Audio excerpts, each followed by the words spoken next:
ایک عمل آپ صلی اللہ علیہ وسلم فرماتے ہیں کہ جس کا ارادہ ہو قربانی کرنے کا،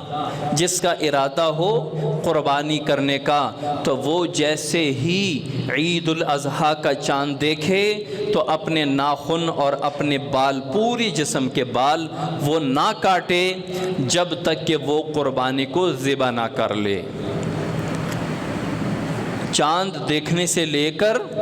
اپنی قربانی کے جانور کو ذبح ہونے تک اپنے ناخن اور بال نہ کاٹے، یہ مستحب عمل ہے، یہ مستحب ہے، فرض نہیں ہے، واجب نہیں ہے، سنت مؤکدہ نہیں ہے،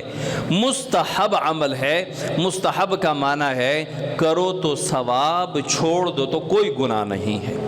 کسی کی قربانی ہے پھر بھی اس نے بال کاٹ لیے، پھر بھی ناخن تراش لیے، کوئی گناہ نہیں ہے۔ ہمارے ہاں ہمارے معاشرے میں یہ ہوتا ہے کہ فرض چھوڑو کوئی مسئلہ نہیں، واجب چھوڑو کوئی مسئلہ نہیں، حرام کام کرو کوئی مسئلہ نہیں، لیکن جہاں سنت مستحب پہ بات آتی ہے وہاں ڈٹ جاتے ہیں اور ایک دوسرے کو کہتے ہیں اللہ کے بندے آپ نے قربانی بھی کرنی ہے، آپ بال کٹوا رہے ہیں، آپ ناخن تراش رہے ہیں، یہ مستحب ہے، کرو۔ یعنی اگر ناخن اور بال نہ کاٹو تو ثواب ہے، کاٹ لو تو کوئی گناہ نہیں ہے۔